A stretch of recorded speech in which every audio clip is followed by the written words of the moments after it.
A criminal impersonating a local tattoo shop is stealing your money. Tonight, FactFinder investigates that scam so that you don't fall for it.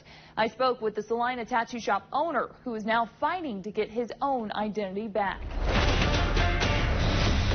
Tattoo artists, about maybe 3/4 through, help people express themselves. It's a comic book version of Spawn. In ways that sometimes convey their own identity. Locking in lines, shapes, values. But this tattoo shop owner, it's a perfect job for myself, is now trying to get his identity back. Basically, I was taken over by scammers with my social media accounts, and they've basically taken over my business and impersonating me.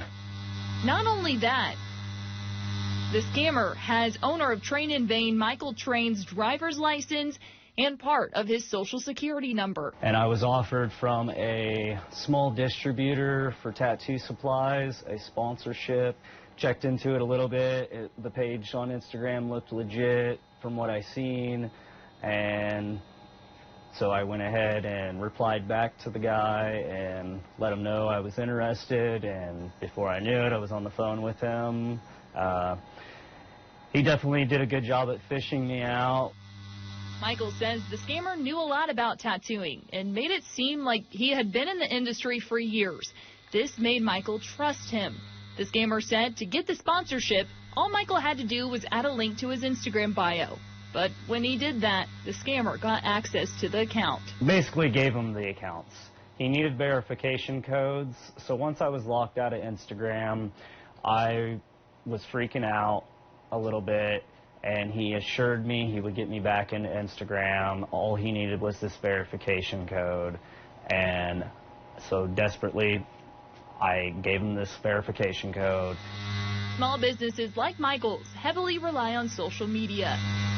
Now that the scammer has control of his Instagram and Facebook accounts, he's starting to scam clients. He's saying, hey, I can get you in tomorrow. Are you interested for a tattoo? And most people don't expect it to be a scam, so he's getting some people that are interested in getting a tattoo, and if they do say they are, he asks for a deposit. So far, there is actually only 2 people that have fell victim to it that I know of. One person had sent him $400 for a deposit, and another person had sent him $200. Michael's lost accounts with thousands of followers, and moving forward, building up new accounts, he says he's going to make sure this doesn't happen again.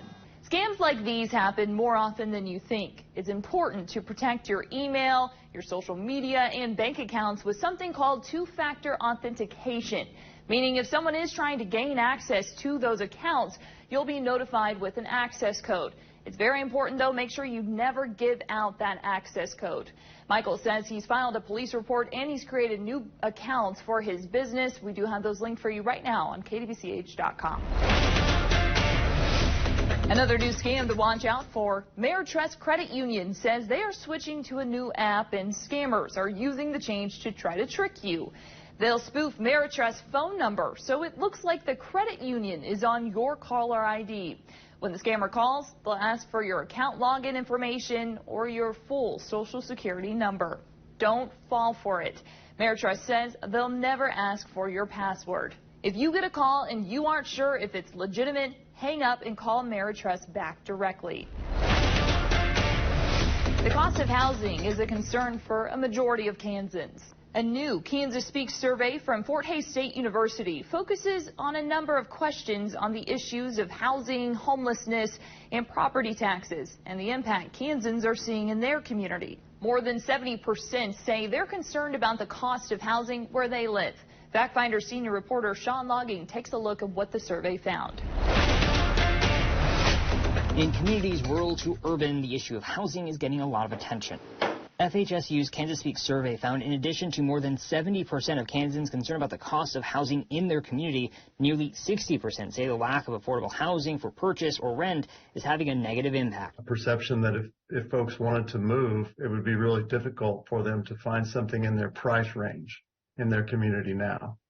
This can affect the extent to which communities then are able to attract and retain a workforce. The survey also finds about 20% of Kansans feel their community is adequately addressing housing issues compared to 40% who don't.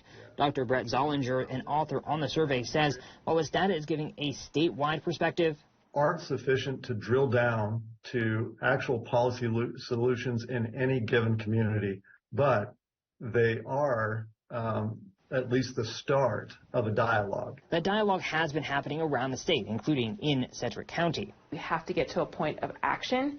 Discussion's only going to take us so far, but if we're not coming together as a community to solve, build, create opportunities, then we will continue to exacerbate the problem. Danielle Johnson with Wichita Habitat for Humanity is seeing more people getting engaged and points to solutions that are needed like down payment assistance, education, and help with home repairs. Getting some incentives in that space, it's not easy to do affordable housing work. We have a lot of great developers that would love to get in that space, some for-profit folks, but it can be cost prohibitive. For FactFinder Investigates, I'm Sean Logging.